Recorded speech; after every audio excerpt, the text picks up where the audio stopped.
हमारी सीटी की तैयारी है, जल्दी कर लेंगे। और हम ये सोच रहे थे क्योंकि अभी बच्चों के पेपर थे, ये +2 के और इसके हाँ, ये हमारी तैयारी है, जल्दी कराएंगे। आज की कैबिनेट में आज नेताजी सुभाष चंद्र बोस की जयंती जो पराक्रम दिवस के रूप में मनाई जाती है, आज नेताजी सुभाष चंद्र बोस को कैबिनेट में उनको याद किया गया है, पुष्पांजलि अर्पित की गई है। आज नेताजी सुभाष चंद्र बोस को हम नमन करते हैं। ऐसे महान स्वतंत्रता सेनानी जिन्होंने भारत की आज़ादी में अपना महत्वपूर्ण योगदान दिया है, ऐसे महान स्वतंत्रता सेनानी की आज जयंती है। आज पूरी कैबिनेट ने उनको याद किया है। हमने कैबिनेट में कई महत्वपूर्ण फैसलों पर आज निर्णय हुआ है। हमारे जो पूर्व कर्मचारी थे, जैसे MITC या हमारे कन्फेड हरियाणा मिनरल लिमिटेड, हथकरघा एवं निर्यात निगम, ऐसे कर्मचारी जो डिपार्टमेंट मर चुके थे पीछे, और वो इधर उधर घूमते थे, चक्कर काटते थे कि हमें कोई पेंशन का भी प्रावधान नहीं है। तो ये पीछे निर्णय किया गया था कि ऐसे सब कर्मचारियों को 6,000 रुपये से लेकर के 20,000 रुपये तक का ऑनरेरियम वो दिया जाएगा। और उस समय के दौरान कुछ लोगों की बुढ़ापा पेंशन भी लगी थी, और वो बुढ़ापा पेंशन, क्योंकि प्रावधान है कि एक जगह से एक स्थान से ही पेंशन ले सकता है, तो ऐसे सब कर्मचारियों को जिनकी बुढ़ापा पेंशन वो डबल ले रहे थे, उनके लिए जो बुढ़ापा पेंशन थी, सम्मान भत्ता था, वो लगभग 1 साल का उनका 1,46,00,000 रुपया आज उनका वो माफ किया है। कैबिनेट में फैसला किया गया। और उसके बाद का जो भी उनका पैसा था, बिना ब्याज के उनसे वो वापस लेने का, कि उस सैलरी से उनके जो ऑनरेरियम है उससे वो धीरे धीरे करके उसको काट लिया जाएगा। इसमें ऐसे सब कर्मचारियों के लिए आज एक मुश्त उनको लाभ दिया है।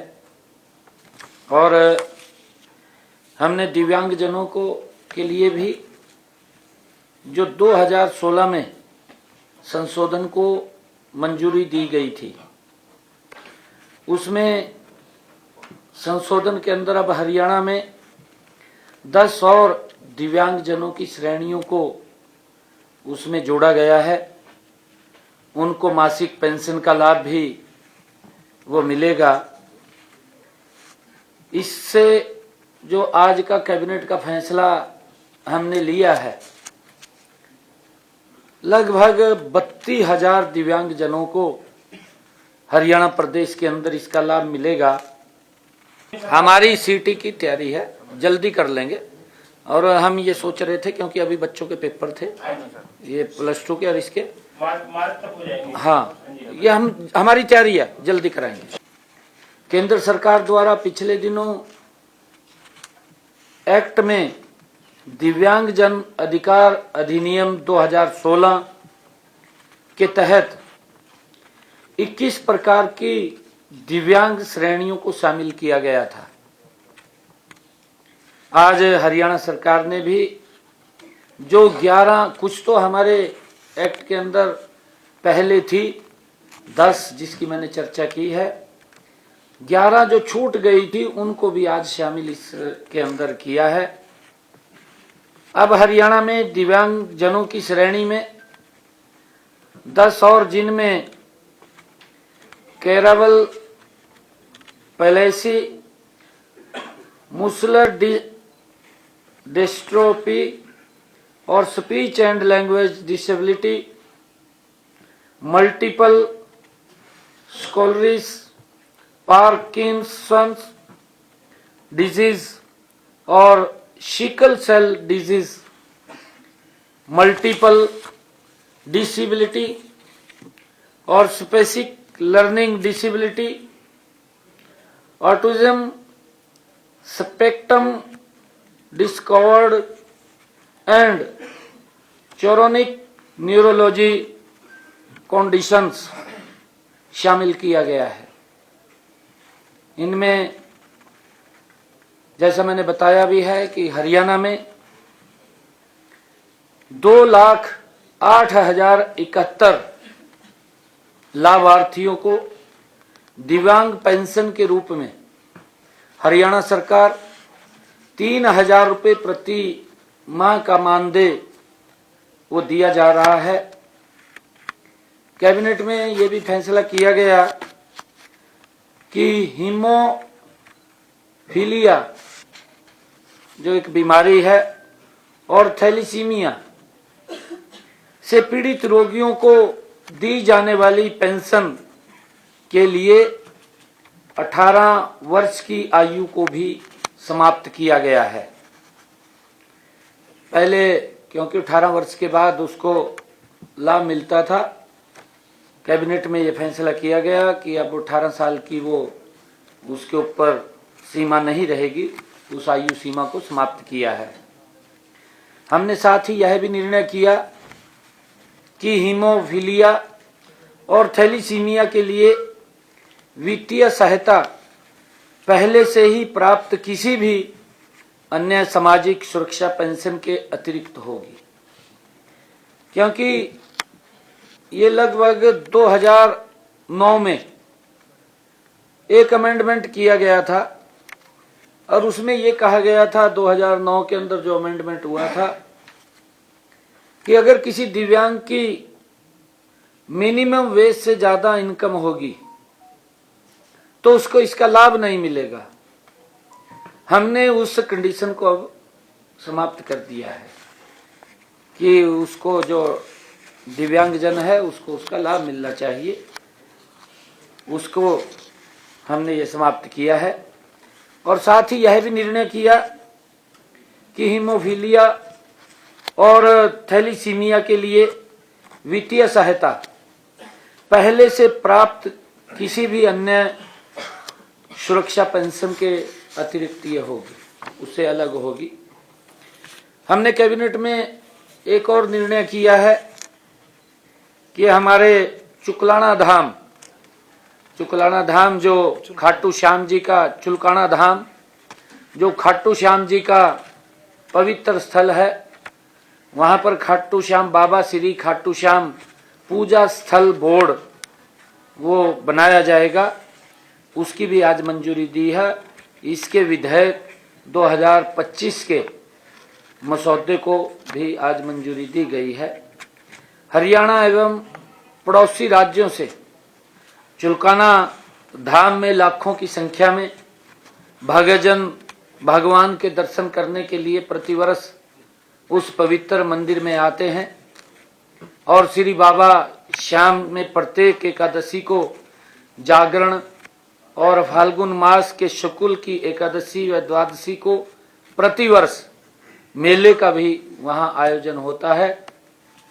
जैसा मैंने कहा है कि इसमें इस पवित्र स्थल की बड़ी मान्यता है और इसलिए वहां पर लाखों की संख्या में श्रद्धालु आते हैं इस तीर्थ स्थल को और बेहतर और प्रबंधन की दृष्टि से वहां पर सुविधाएं हों, उसके लिए पूजा स्थल बोर्ड का ये गठन किया गया है। वहां श्राइन बोर्ड के अंदर उसको लिया गया है, इसकी भी मंजूरी दी गई है। एक और बड़ा आज निर्णय कैबिनेट में किया गया है, हमारे जो छोटे व्यापारी हैं जो काफी लंबे समय से लिटिगेशन में थे, जीएसटी का कर, वैट या पिछले जो कर थे उसके अंदर लंबे समय से वो लिटिगेशन में थे और व्यापारियों को कोर्ट के चक्कर लगातार काटने पड़ रहे थे। हम एक वन सेटलमेंट स्कीम लेकर के आए हैं और आज उसको मंजूरी दी है कि बैठक में जीएसटी से पहले के, जब जीएसटी आया उससे पहले के 7 अधिनियमों के तहत बकाया कर राशि का निपटान करने के लिए हरियाणा में एक मुश्त निपटान योजना 2025 को आज मंजूरी कैबिनेट ने दी है। इस योजना के तहत किसी एक अधिनियम किसी व्यक्ति के खिलाफ अगर 10 लाख रुपए तक की बकाया राशि वो करदाता के रूप में खड़ी थी, लिटिगेशन में था, हमने ये निर्णय किया है कि 10 लाख रुपए तक के नीचे के, 10 लाख रुपए से नीचे के ऐसे सब जो लोग हैं उनको ये राहत दी गई है कि उनके मूल में से ब्याज तो पूरा माफ हो जाएगा, जितना ब्याज है वो तो माफ हो जाएगा, परंतु मूल में से भी 1 लाख रुपया वो कम किया जाएगा और उस मूल का भी 60% माफ कर दिया जाएगा। 40% मात्र उसने देना है ताकि वो उस लिटिगेशन से बच सके, उसको राहत मिले। एक बड़ा फैसला कैबिनेट ने आज किया है।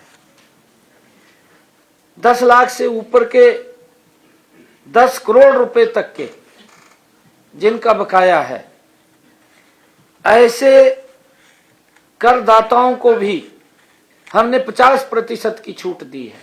ब्याज तो उनका भी माफ किया है, परंतु मूल में से जो 10 करोड़ रुपए तक का जिनका लिटिगेशन था, ऐसे सब लोगों को 50% मूल का भी उसको माफ किया है ताकि वो इसका लाभ उठा सके, ये निर्णय किया है। और इस योजना के तहत लगभग 2 लाख से अधिक करदाता इस योजना का लाभ उठा सकेंगे ताकि जो लिटिगेशन की लंबे समय से वो समस्या उन करदाताओं के सामने, उन लोगों के सामने थी, उससे एक बड़ी राहत मिलेगी। हमने इस योजना का लाभ लेने वाले सभी करदाताओं का ब्याज व जुर्माने की राशि पूर्ण रूप से माफ की है। 10 लाख रुपए से अधिक की सेटलमेंट राशि देने वाले करदाताओं को, जो 10 लाख से ऊपर के हैं, हमने ये भी ऑप्शन दिया है उनको कि वो अपनी मूल राशि को, ब्याज माफ हो जाएगा, उसमें से 50% माफ हो जाएगा, जो राशि बचेगी उस राशि में से को भी वो 2 किस्तों में दे सकेगा। ये निर्णय हमने किया है। जो आपने क्वेश्चन किया है, लगभग ये 2,500 करोड़ रुपए का, और उसके अंदर ये राहत बड़ी दी है ताकि वन सेटलमेंट स्कीम के तहत वो इसका लाभ उठा सकें। लोगों को बड़ी राहत इसके माध्यम से दी गई है। हमने ये भी निर्णय किया है कैबिनेट की बैठक के अंदर, हरियाणा को प्रदूषण मुक्त करने के लिए हरियाणा क्लीन एयर प्रोजेक्ट की डीपीआर को भी मंजूरी दी है। हमारी सीटी की तैयारी है, जल्दी कर लेंगे। और हम ये सोच रहे थे क्योंकि अभी बच्चों के पेपर थे, ये +2 के और इसके मार्च तक हो जाएंगे। हाँ, ये हमारी तैयारी है, जल्दी कराएंगे। हम देखते हैं शहरों के अंदर भी और अन्य स्थानों के ऊपर भी, चाहे कहीं पर भी है, जो पोल्यूशन का एक विषय बार बार आता है, उठता है, उसको लेकर के हरियाणा को प्रदूषण मुक्त करना, उसके लिए हरियाणा क्लीन एयर प्रोजेक्ट की डीपीआर को मंजूरी दी गई है। लगभग 3,647 करोड़ रुपए के कुल इसको पर परियोजना पे खर्च होंगे, निवेश होगा। और वर्ल्ड बैंक से परियोजना के कार्यान्वयन करने के लिए 2,498 करोड़ रुपए का लोन भी लिया जाएगा।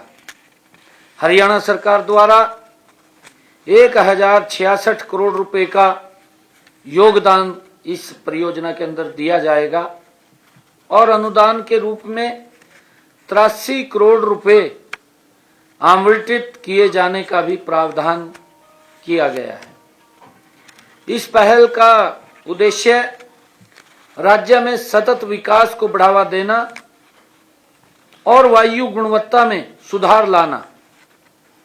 इस योजना के तहत वर्ष 2030 तक हरियाणा को प्रदूषण मुक्त राज्य बनाने का लक्ष्य वो रखा गया है। हरियाणा क्लीन एयर प्रोजेक्ट को आगामी 6 वर्षों में चरणबद्ध तरीके से क्रियान्वयन किया जाएगा।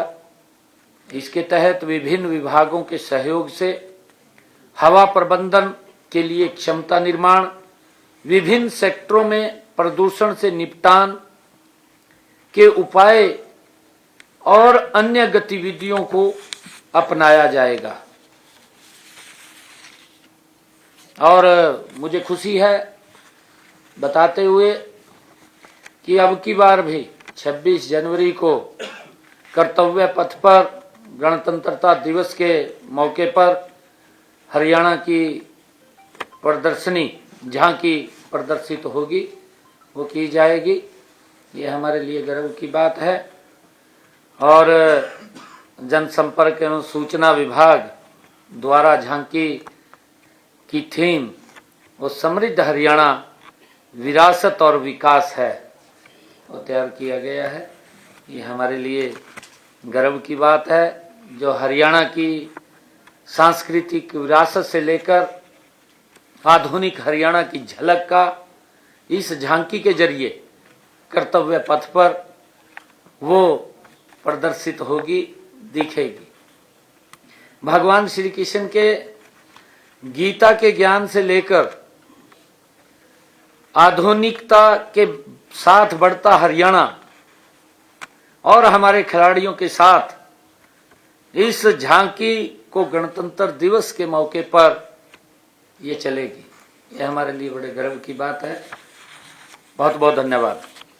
आपने बोली इसके अंदर कि 18 साल की जो आयु सीमा थी उसको खत्म कर दिया गया, यानी कि हेमोफीलिया बीमारी है वो जन्मजात बहुत सारे उनमें होती है। पिता को है तो बच्चों को, तो क्या ये जन्म से ही बहुत सारे बच्चों का पता लग जाता है कि इनको बीमारी? नहीं, वो दरअसल 2009 मैंने बात करी है ना, 2009 में सरकार ने अमेंडमेंट किया और अमेंडमेंट किया सरकार ने, उसमें ये लिखा, ये पहले 18 साल के ऊपर मिलता था और उसमें ये भी लिखा, उसमें अमेंडमेंट किया कि अगर दिव्यांग की इनकम मिनिमम वेज से ज्यादा होगी तो इस योजना का लाभ नहीं ले पाएगा। आप समझे मेरी बात? 2009 में अमेंडमेंट आया, सरकार अमेंडमेंट किया इसके अंदर और ये बात कही कि ये जो दिव्यांगजन है और उसकी इनकम मिनिमम वेज से ज्यादा है तो उसको पेंशन का लाभ नहीं मिलेगा। लेकिन अगर बच्चा है, मतलब व्यक्ति सामान्य है, उसका बच्चा दिव्यांग नहीं, वो 18 साल से मिलता था ना पहले जो प्रावधान था, तो बीमारी डिटेक्ट होती है। हाँ प्रावधान था वो 18 साल के बाद का था। नहीं तो आप बिल्कुल अब उसको खत्म कर दिया। सिंस बर्थ, हाँ सिंस बर्थ हो गया। अब तो दिव्यांग है। कई बीमारियां, बजट सेशन पे नहीं कोई फैसला हुआ? बजट सत्र की तारीखों पे कोई मोहर लगी? नहीं वो चर्चा हुई है आज और हम बजट सेशन आएगा आपको बताएंगे बताएंगे। हैं जी? टैबलेट चीफ मिनिस्टर को अधिकृत कर जी जी जी जी जी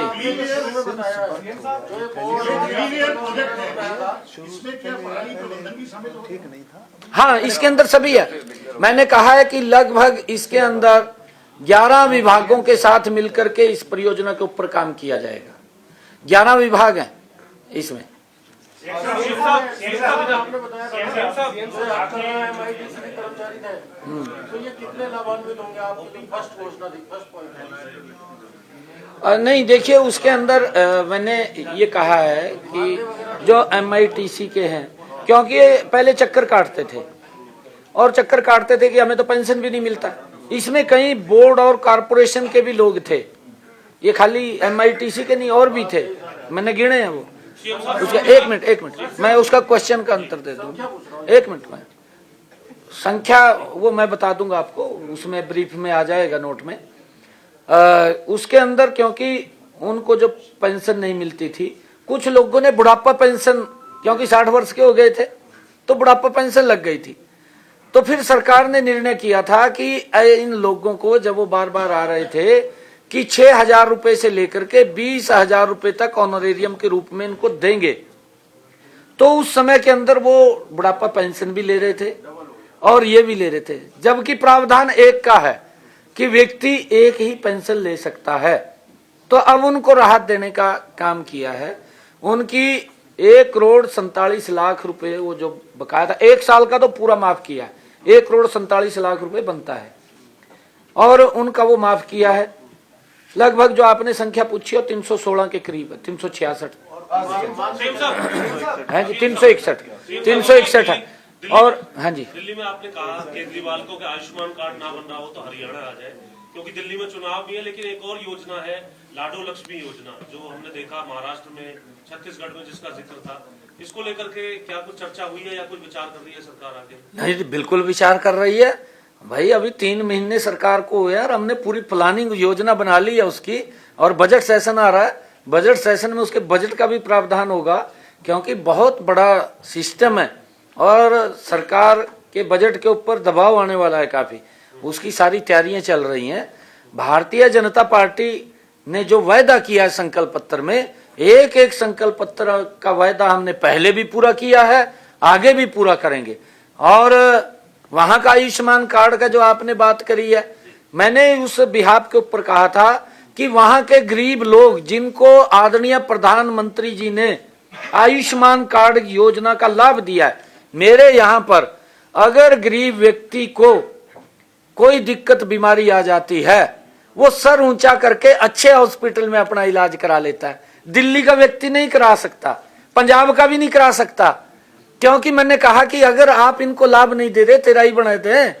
वो कह रहा मैं आम आदमी हूं, उसको बोलता है ना, परंतु वो दूसरी साइड एक तरफ तो बोलता है कि मैं आम आदमी हूं, दूसरी तरफ BMW में घूमता है और एक शीश महल खड़ा कर लिया।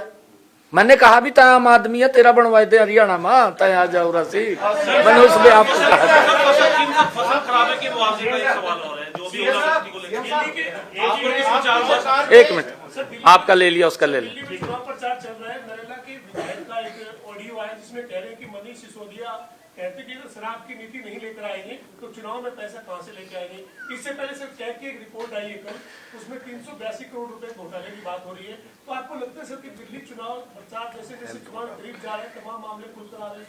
भाई आपने क्वेश्चन ऐसा पूछ लिया, शराब की नीति और लेकर आवांगे, कह दे भाई मॉडर्न नीति न लिया, ये कभी इससे भी ज्यादा और गड़बड़ हो जा। कह दे इस नीति से तो जिम्मे ठीक है, कह दे बच्चों को पढ़ाने की बात करो, शराब नीति की बात मत कर। दिल्ली के अंदर इन्होंने वायदा किया था, यही तो लोगों के अंदर रोष है। दिल्ली के लोगों में और रोष नहीं है। ये केजरीवाल ने मंचों पे खड़े होकर के कहा था कि मैं गरीब व्यक्ति के बेटे को डॉक्टर बनाऊंगा, मैं गरीब के व्यक्ति के बेटे को इंजीनियर बनाऊंगा। ये केजरीवाल के कहे शब्द हैं, ये किसी और के नहीं कहे। इसने ये नहीं कहा था कि मैं शराब की नीति लेके आऊंगा। अब फिर बार बार कह रहे हैं अभी मॉडर्न नीति लेकर आवांगे। भाई तेरे तो हाथ जोड़ा, 5 तारीख तक चुप रहो, उसके बाद तो बीजेपी आ रही है, अपने आप करेगी।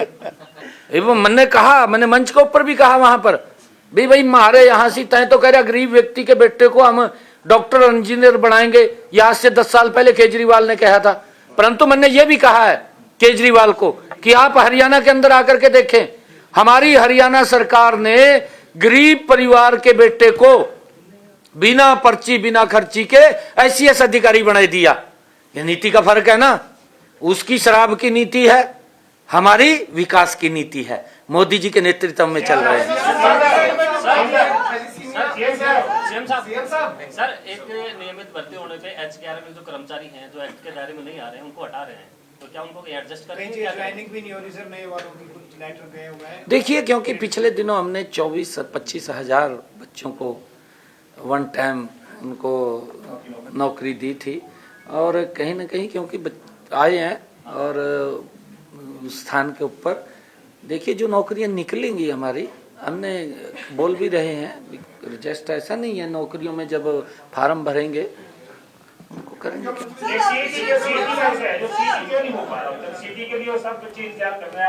नहीं, जल्दी हम तैयारी कर रहे हैं, जल्दी करेंगे। ये हमारी तैयारी सीटी की, हमारी सीटी की तैयारी है, जल्दी कर लेंगे। और हम ये सोच रहे थे क्योंकि अभी बच्चों के पेपर थे, ये प्लस 2 के और इसके, हाँ, ये हमारी तैयारी है, जल्दी कराएंगे। ये अलग से बात करूंगा, 100 दिन पे।